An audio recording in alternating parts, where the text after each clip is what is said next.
And I recall the masses of people that landed here. In fact, the boat had 2,000 people. And this particular boat was written up in the papers a few days later because of the fact that they have taken us and treated us just like cattle. The conditions were very bad. The boat that we were on was really a freighter, tremendous freighter. The name was Susquehanna. And during the war, it was an army carrier. So we didn't have any cabins. We had bunks. And the only relief you would get from being sick was some relief to being on the deck. So most of us were lying on the deck just like dead fish, sick. Many people wished they were dead. And the food was served to us on the deck. They would bring in a big tub with soup and rolls and bread. We'd line up and get. In my case, I was a little bit more alert, and I noticed there was a first class. And I noticed that the waiter was coming out with dishes. So and I had some change in my pocket. I waited for the waiter, and I said, I gave him a half a dollar, and he would bring me on a plate. I would take the plate with me, and I shared it with my sister, see? So I had a better meal. And when I came to the Ellis Island, there were 2,200 people on our boat alone. Of course, there were many people in Ellis Island already at the same time. So the place was jammed to capacity.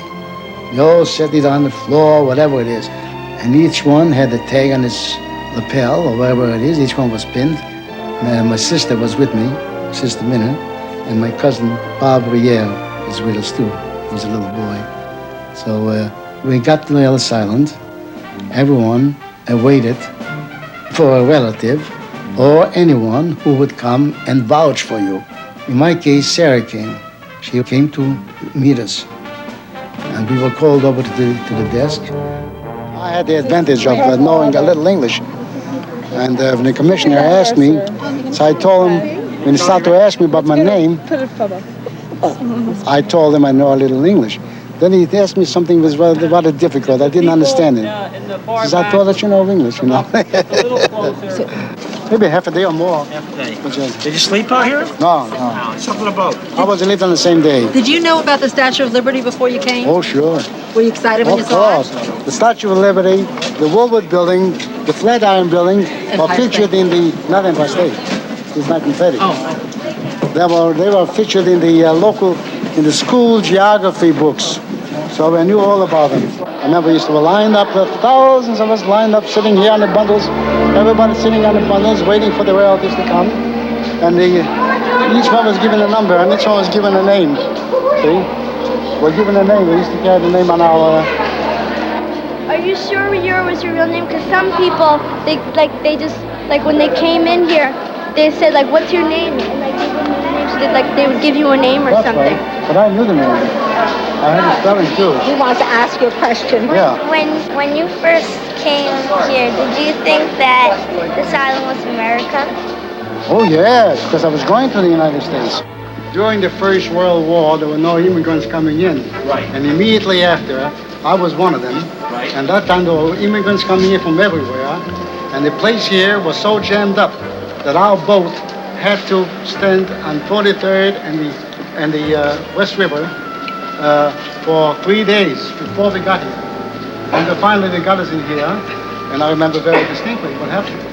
I remember I recall the immigrants all lined up with the bundles, Right. and some of them were fumigated, bundles were that time were fumigated and so on. Right. And then the next thing I recall is the commissioners sitting behind a long counter, Right. a number of commissioners, and we were examined by them. Right. And of course, we had to be called by some of the relatives who had to call for us. And in my particular case, my sister who called for me, she had to vouch that I was going to be taken to school, because I was a little out of school age. And of course, the name was given, and the commissioner was satisfied, and we were discharged. After that, she took me out, and we crossed the water, and we got into Battery Park. And we got up on the elevator, I was dizzy. The noise, the commotion, and the surroundings and so on. I wasn't accustomed to such a tremendous rattling, the noise. Trains come in and trains going out. People here and people there, and boats honking the horns and all that. It was quite a commotion. Then she took me over. I don't recall exactly where she did. It must have been somewhere on the east side. And there I met my brother, Zachary. He was a house painter, and he had a job at the time in New Haven, Connecticut. He was working for someone. So he took me along, and when he got into New Haven, Connecticut, I was with him in his room. On the following day, he took me to school. When he took me to school, I met a very fine gentleman, Mr. Martin, the principal, and he was rather surprised to see an immigrant boy coming in, and he didn't know what to do with me. So he asked me, what education did I have? And I couldn't tell him. He says, did you have a written thing? I said, yes. Can you read English? I said, yes, I can. So he went over to the shelf and pulled out a volume, it must have been Lincoln's speeches, and asked me to read. I couldn't read. I only had to read it phonetically. However, he was a very fine man, and he told me, you are of age to be in the 8th grade. I'm going to put you in the 8th class. If you'll catch up, you'll graduate in June. Incidentally, this was in the month of October. School started already for about 2 or 3 weeks. So he put me in a class, and the teacher was the name Miss Cannell. Those names I remember, never forget them. She was very kind to me, very patient, and the children were very cooperative.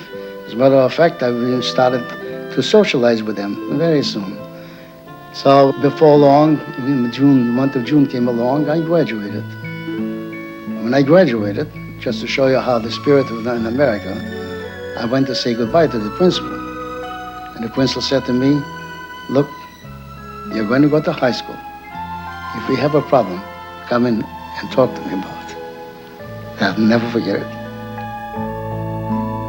Back here with your family, with your Well, children, now, your grandchildren. coming back here, of course, coming back here with my, All the fancy equipment. with all the children and grandchildren. You feel like kissing Yeah. that. Yeah. I missed it. You still feel Yeah. like kissing that. Well, I tell you, one should kiss every part of the, not only the island, every inch of the ground here. So it's not just kissing the post only, to be in the United States.